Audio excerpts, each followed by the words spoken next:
ಓಂ ಶ್ರೀ ಪರಮಾತ್ಮನೇ ನಮಃ. ಕಣ್ನಲ್ಲಿ ಅಚರ್ನಲ್ಲಿ ಒಳಗಡೆ ಮತ್ತು ಹೊರಗಡೆ ಅಂತರ್ಯಾಮಿ ರೂಪದಿಂದ ನಿವಾಸ ಮಾಡುತ್ತಿರುವ ಪರಮಪುರುಷ ಪರಮಾತ್ಮ ನಾನು ನಮಸ್ಕಾರ ಮಾಡುತ್ತಿದ್ದೇನೆ. ವಿಷಯ ಏನೆಂದರೆ 5,000 ವರ್ಷಗಳ ಹಿಂದೆ ಶಿವನು ಪಾರ್ವತಿಗೆ 112 ಧ್ಯಾನದ ವಿಧಿಗಳು, ಪರಮಾತ್ಮವನ್ನು ಪಡೆಯುವ ಅನುಭವ ಮಾಡುವ ವಿಧಿಗಳನ್ನು ಹೇಳಿದ್ದಾನೆ. ಅದರಲ್ಲಿ ವಿಶೇಷ ರೂಪದಲ್ಲಿ ನಾವೀಗ ನೋಡೋಣ. 10ನೇ ವಿಧಿ, ಶಿವನು ಪಾರ್ವತಿ ಹತ್ರ ಯಾವ ವಿಧಿಯನ್ನು, ಯಾವ ವಿಧಿಯಿಂದ 10ನೇ ವಿಧಿಯಲ್ಲಿ ಯಾವ ವಿಧಿ ಹೇಳ್ತಾ ಇದ್ದಾರೆ? 10ನೇ ವಿಧಿ, ಶಿವ ಪಾರ್ವತಿ ಸಂವಾದ ಆಳವಾದ ಅರ್ಥದೊಂದಿಗೆ ಸರಳ ಕನ್ನಡದಲ್ಲಿ ವಿವರಣೆ ನಾನು ಮಾಡ್ತಾ ಇದ್ದೀನಿ. ವಿಜ್ಞಾನ ಭೈರವ ತಂತ್ರ, ಶಿವ ಪಾರ್ವತಿ ಸಂಭಾಷಣೆ, 112 ಪರಮಾತ್ಮನ ಅನುಭವ ಸಾಧನೆಗಳಲ್ಲಿ 10ನೇ ವಿಧಿ ಹೇಳ್ತಾ ಇದೆ. ಕೇಂದ್ರ ತತ್ವ, ದೈವಿಕ ಸ್ಪಂದನೆಗಳ ಮೂಲಕ ಭೈರವ ಅನುಭವ.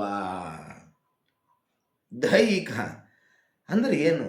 ನಿನ್ನ ಶರೀರವು ನಿನ್ನ ಶತ್ರು ಅಲ್ಲ, ನಿನ್ನ ಶರೀರವು ನಿನ್ನ ಶತ್ರು ಅಲ್ಲ, ಆದರೆ ಅದರ ಶಕ್ತಿಯಲ್ಲಿ ನಿಜವಾದ ಚೈತನ್ಯವನ್ನು ಕಂಡು ಹಿಡಿಯುವ ಶಿವನ ಸಂದೇಶ.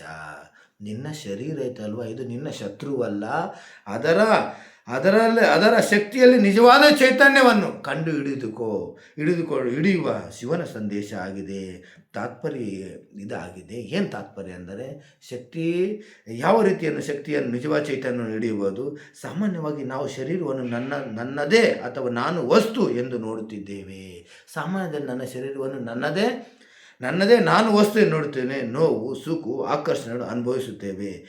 ಈ ಸಾಧನೆಯಲ್ಲಿ ಶರೀರ ಸ್ಪಂದನೆ, ಉತ್ಸಾಹ, ಶಕ್ತಿಯ ನಿರೀಕ್ಷಣೆ ಅಥವಾ ಅಹಮಿಲ್ಲದೆ ಗಮನಿಸುತ್ತೇವೆ. ಶರೀರದಲ್ಲಿ ನಡೀತಿರುವ ಜೀವಂತ ಶಕ್ತಿಯ ಸ್ವರೂಪವನ್ನೇ ನೋಡುತ್ತೇವೆ.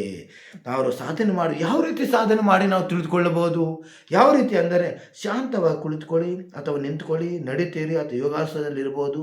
ದೇಹದ ಎಲ್ಲ ಸ್ಪಂದನಗಳ ಬಗ್ಗೆ ಗಮನ ಹರಿಸಿ ಏನೆಲ್ಲ ಮಾಡ್ತಾ ಇದ್ದೇವೆ ನಾವು. ಶರೀರದಲ್ಲಿ ಉಸಿರಾಟ ನಡೀತಾ ಇದೆ, ಉಸಿರಾಟ, ಹೃದಯದ ಘರ್ಷಣೆ, ಮೂಳೆ ಕಂಪನ, ಸ್ನಾಯುಗಳ ಚಲನೆ, ಯಾವುದನ್ನು ತಿದ್ದಬೇಡಿ, ಯಾವುದನ್ನು ತಳ್ಳಬೇಡಿ. ಅವರು ಕೇವಲ ಸಾಕ್ಷಿಯಾದ ನೋಡುವುದು, ಅನುಭವಿಸುವುದು ಮಾತ್ರ. ಏನೆಲ್ಲ ಶರೀರದಲ್ಲಿ ನಾವು ಉಸಿರು ನಡೀತಾ ಐತೆ, ಎಲ್ಲೋ ಕಾಲು ನೋವು ಆಗ್ತದೆ, ಮೂಳೆ ನೋವು ಆಗ್ತದೆ, ಹೃದಯದಲ್ಲಿ ಘರ್ಷಣೆ ಆಗ್ತದೆ, ಹೃದಯದಲ್ಲಿ ಏನು ನಡೀತಾ ಇದೆ ಎಲ್ಲ ನೋಡಿ, ಸ್ನಾಯುಗಳ ಚಲನೆ ನೋಡಿ. ಯಾವುದನ್ನು ತಿದ್ದಬೇಡಿ, ಯಾವುದನ್ನು ತಾಳಬೇಡಿ. ಸಾಕ್ಷಿಯಾಗಿ ಏನೆಲ್ಲ ನಡೀತದೆ ಶರೀರ ಒಳಗಡೆ ಎಲ್ಲ ನಿಧಾನವಾಗಿ ನೋಡಿ ಅನುಭವ ನೋಡಿ. ಅವ್ರ ಸಾಕ್ಷಿ ಆದರೆ ನೋಡುವುದು, ಅನುಭವಿಸುವುದು ಮಾತ್ರ. ಈ ಸ್ಪಂದನೆಯಲ್ಲಿ ಮಧ್ಯೆ ಚೈತನ್ಯವನ್ನು ಗಮನಿಸಿ, ಈ ಶಕ್ತಿ ಯಾರು ಅನುಭವಿಸುತ್ತಿದ್ದೆ ಎಂಬ ಪ್ರಶ್ನೆ. ನೀವು ಏನೆಲ್ಲ ನಡೀತಾ ಇದೆ ನೋಡ್ತಾ ಇರಿ.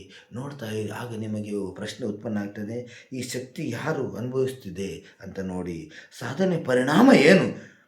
ಶರೀರ, ಮನಸ್ಸು ಸಾಧನೆಗಳ ಅಡ್ಡಿ ಅಲ್ಲ. ನೀವು ಸಾಧನೆ ಮಾಡಿದ ನಂತರ ಶರೀರ ಮತ್ತು ಮನಸ್ಸು ಸಾಧನೆ ಅಡ್ಡಿ ಅಲ್ಲ.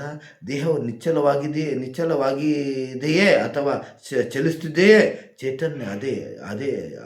ಚೈತನ್ಯ ಅದೇ ಆಗಿ ಶುದ್ಧ. ನಾನು ನನ್ನ ಶರೀರವಲ್ಲ, ನಾನು ದೇಹದ ಒಳಗಿನ ಅರಿವಿನ ಸಾಕ್ಷಿ ಎಂಬ ಅನುಭವ.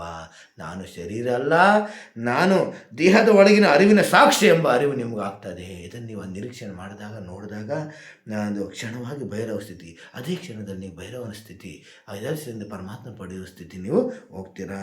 ದೈನಂದಿನದಲ್ಲಿ ಪ್ರತಿನಿತ್ಯ ನಾವು ಇದನ್ನು ಯಾವ ರೀತಿ ಉಪಯೋಗ ಮಾಡುವುದು, ಯಾವ ರೀತಿ ಇದನ್ನು ಸಾಧನೆ ಮಾಡುವುದು ನಡೆಯುವ ಶಕ್ತಿಯನ್ನು ಗಮನಿಸಿ. ನೀವು ನಡೆಯುವ ಶಕ್ತಿಯನ್ನು ಗಮನಿಸಿ. ಕೆಲಸ ಮಾಡುವ ಕೈಕಾಲಿನ ಚಲನೆಗಳನ್ನು ಜಾಗೃತಿ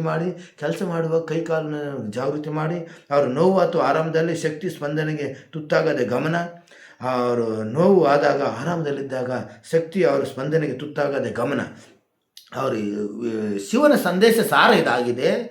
ಪಾರ್ವತಿ, ದೇಹವು ನಿನ್ನ ಶತ್ರು ಅಥವಾ ಹಿತವಲ್ಲ, ಅದರ ಸ್ಪಂದನೆಗಳಲ್ಲೇ ನಿನ್ನ ಭೈರವ ಅನಂತವಾಗಿ ಇದೆ.